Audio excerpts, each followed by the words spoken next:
2 நெப்பி 33 அதிகாரம் 33. நெப்பியின் வார்த்தைகள் உண்மையாகவே அவை கிறிஸ்துவை குறித்து சாட்சி பகிர்தல். கிறிஸ்துவில் விசுவாசிக்கிறவர்கள் நெப்பியின் வார்த்தைகளை விசுவாசிப்பார்கள்.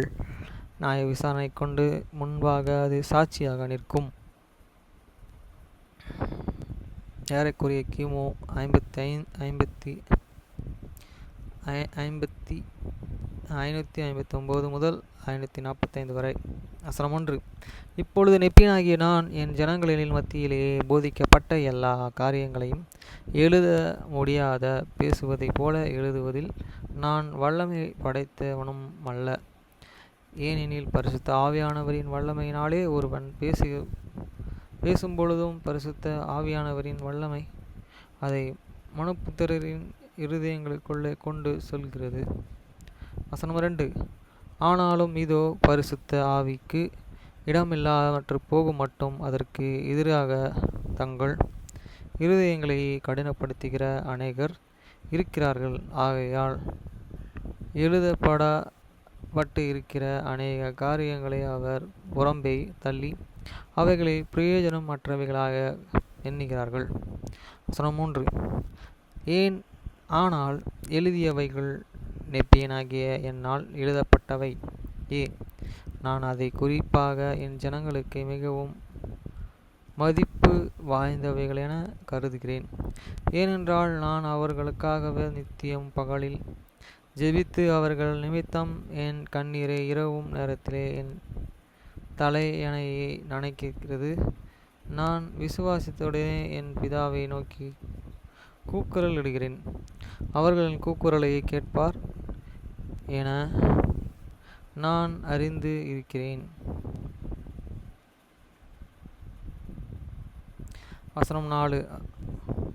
கர்த்தராகிய தேவன் என் ஜெபங்களை என் ஜனங்களின் பிரயோஜனத்திற்காகவே பரிசுத்தப்படுத்துவார் என நான் அறிந்து இருக்கிறேன். நான் பலவீனத்தில் எழுதிய காரியங்கள் அவர்களுக்காகவே பலவீனமுடையவைகளாக்கப்படும். ஏனெனில் அது அவர்களை நன்மை செய்யும்படி தூண்டுகிறது. அது அவர்கள் பிதாக்களை குறித்து அவர்களுக்கு தெரிவிக்கிறது. அது இயேசுவை குறித்து பேசிய அவரின் விசுவாசமாக்க உணர்த்து முடிவு பரியந்தமும் நிலைத்து நிற்க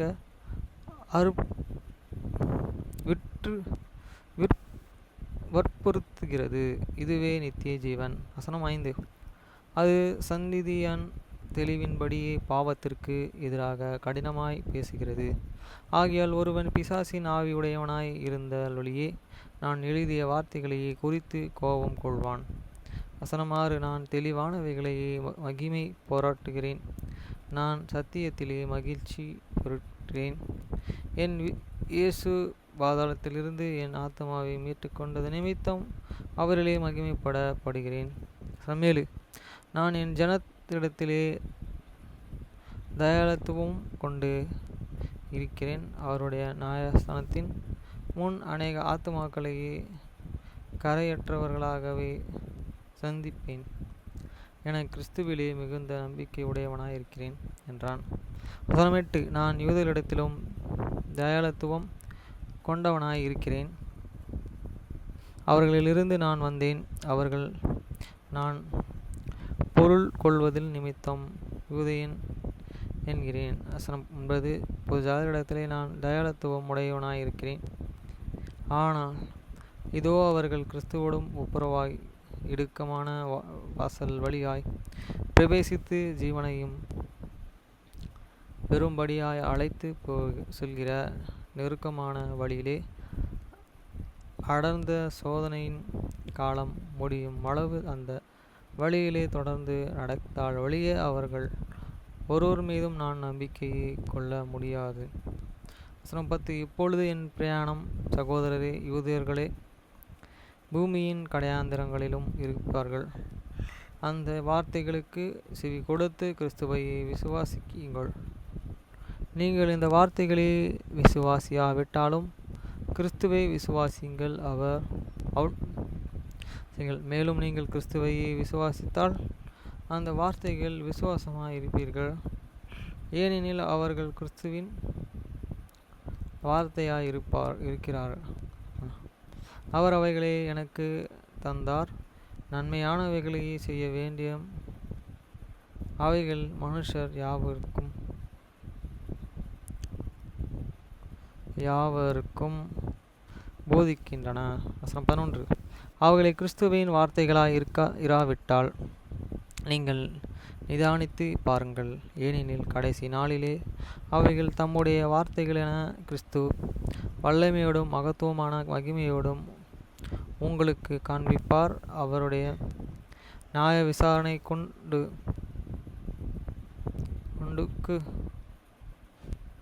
முன்பாக நீங்களும் நானும் முகமுகமாய் நிற்பேனே. என்னிடத்தில் பலவீனங்களில் இருப்பினும் நான் அவைகளை எழுதும்படி அவரால் கட்டளையிடப்பட்டு இருந்தேன் என்பதை நீங்கள் அறிந்து கொள்வீர்கள். வசனம் 12. இல்லாவிட்டாலும் நம்மிலே அநேகர் பெரிதும் கடைசியுமான அந்த நாளிலே அவருடைய ராஜ்யத்திலே இரட்சிக்கப்பட வேண்டும் என நான் பிதாவை கிறிஸ்துவின் நாமத்திலே வேண்டிக் கொள்கிறேன். வசனம் 13. இப்பொழுது என் பிரியமான சகோதரரே, இஸ்ரவேல் வம்சத்தாரே, பூமியின் கடையாந்தரங்களிலே தூசியில் இருந்து கூக்குரல் இடுகிறவன் சத்தத்தை போல நான் உடனே பேசுகிறேன். பெரிதான அந்த வாரம் வரைக்கும் இடை பெற்று கொள்கிறேன். வசனம் 14. இதோ தேவனுடைய இந்த நன்மையில் பங்கு கொள்ளலாம் யூதர்கள் வார்த்தைகளையும் என்னுடைய வார்த்தைகளையும் தேவைப்பட்டு இருக்கும்படின் வாயிலிருந்து புறப்படும் வார்த்தைகளையே மறையாமலும் இருக்கிறவர்களிடத்திலிருந்து நித்தியமாய் விடை பெற்று கொள்கிறேன். ஏனெனில் இந்த வார்த்தைகள் உங்கள் கடைசி நாளிலே குற்றவாளிகளாக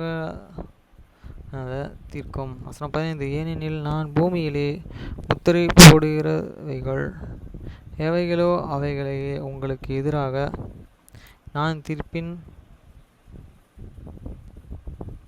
என் கொண்டிலே கொண்டு வரப்படும்.